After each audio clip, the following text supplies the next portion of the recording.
Well, still ahead in today's currency report, according to one investor, the South African rand may do something bizarre this week. Courtney Donahoe is back to tell us just what that might be.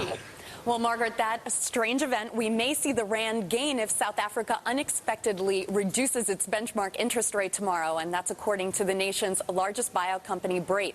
Well, Brait economist Colin Garrow says it's quite bizarre, but the rand could actually strengthen if they cut rates. He says investors, they're hungry for growth, and a rate cut would swiftly move South Africa's recovery from recession.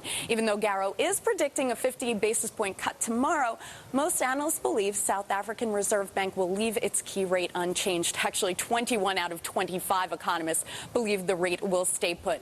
The rand so far is the second best performing major currency this year, and the rand drive may give policymakers further incentive to lower rates to help curb inflation, according to Garrow.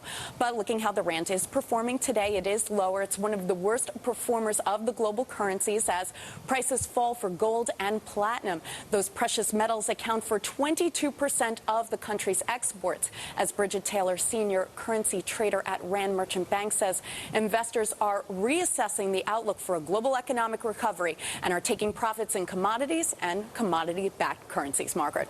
All right. Thank you so much, Courtney Donahoe. And if you want to log on to Bloomberg.com, you can find all the latest currency numbers and stories, including the one that Courtney was just telling you about, online.